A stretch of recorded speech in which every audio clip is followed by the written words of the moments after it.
মজুর বাইর করে মজুরের সাথে কাজ ভাঙা দিয়ে মাথার সাথে মিশাইয়া দিছে, যার নাম আছে। মূল ঘটনাটা হচ্ছে ওখানে আমার কাকা বিল্ডিং করতেছে, নতুন ভ্রমণ করতেছে, 4 তলা বিল্ডিং করতেছে।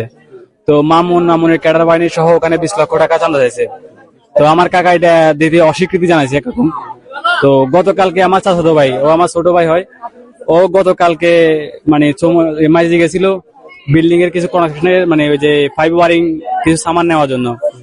তো ও ওখান থেকে আসছে সামানগুলো রাখতে গেছে, এর মাঝখানে আবার কিছু রডও কিনে রাখছে।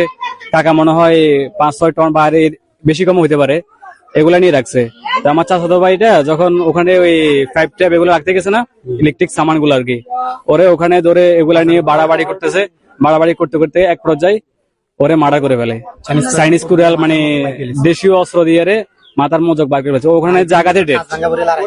ওকে বাঁচানোর জন্য আমার আরো 3টা ভাই গেছে, চাচাতো ভাই ওরা, রিমন, তারপর সাকিব, মাইন, এরা গেছে, ওদেরকেও মারছে। আমার চাচা ছিল বাজারে, তো চাচা বাজার থেকে চাচাও গেছে ওদেরকে মানে বাঁচানোর জন্য, কাকারাও মারছে। মোট আপনাদের মানে এখন পর্যন্ত মারা গেছে কয়জন? মারা গেছে অলরেডি 2 জন। মানে রাকিব তো ওখানেই ডেট, রাকিব ওখানেই শেষ।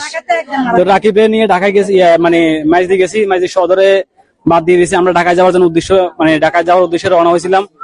পরে ও গাড়িতে অ্যাম্বুলেন্সের মধ্যে দেখতেছি এরকম, আমরা আবার নিয়ে আসছি রাত্রে। তো আরেকটা ছিল যেটা ওটার অবস্থা খারাপ ছিল, হেও আবার রাতে টাকা পাঠিয়ে দিয়েছে।